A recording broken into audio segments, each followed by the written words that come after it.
ಬೋರ್ನಿಯಲ್ಲಿ class ಸಿಕ್ಕಾಗ ಬಿಡಬಾರ್ದು, ಲವಕ್ಕಂತ ಹೇಳ್ಕೋಬೇಕು.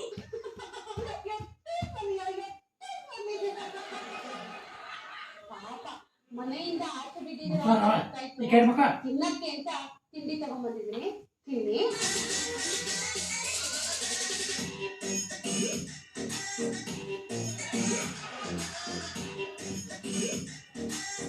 ನಿಂತಾನೆ ಪೂರ್ಣ ಚಂದ್ರ ಇದ್ದಂಗಿದೆ.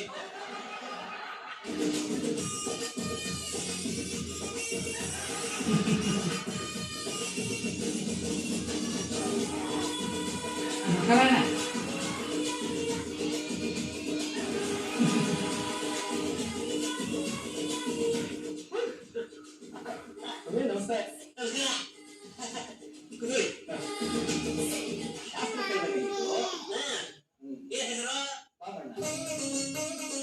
ನೀವು ದೇವರಂತ ಮನುಷ್ಯ, ಆದ್ರೆ ದೇವರಂತ ಹೆಂಡತಿ. ನಿಜ ಸ್ವಾಮಿ. ನಿಮ್ ಮನೆ ಪಕ್ಕ ಒಬ್ಬ ಕೆಟ್ಟ ಮನುಷ್ಯ ಅಲ್ವಾ? ಹೌದು ಸ್ವಾಮಿ, ಬಹಳ ಕಿರಿಕ್ ನನ್ನ ಮಗ. ಯಾವ ಮನೆ ಖಾಲಿ ಮಾಡ್ಕೊಂಡು ಹೋಗ್ತಾನೆ ಅಂತ ಹೇಳ್ತೀರಾ? ಮುಂದಿನ ಯುಗಾದಿಗೆ ಅವನಿಗೆ ಬೇವು, ನಿನಗೆ ಬೆಲ್ಲ.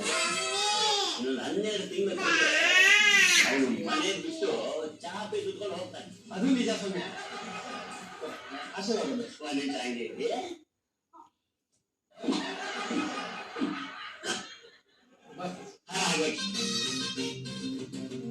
ಕಿರಿಕ್ ಹೆಂಡತಿ ಇಲ್ಲದೆ ಇದ್ದಾಗ ಗಂಡ ಮುಂಚೆ ಕೆಳಕ್ ಬರಲ್ಲ.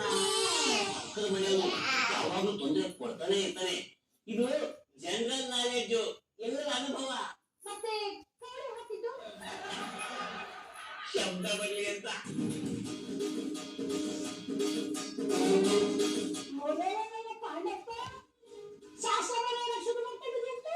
ಬಂದಿ ಅಜ್ಜಿ, ನಿನ್ ಫ್ರೆಂಡ್ ವಾಪಸ್ ತಗೊಂಡೋಗೋದಕ್ಕೆ ಬರ್ತೀಯ ಅಂತ ನನಗೆ ಗೊತ್ತಿತ್ತು.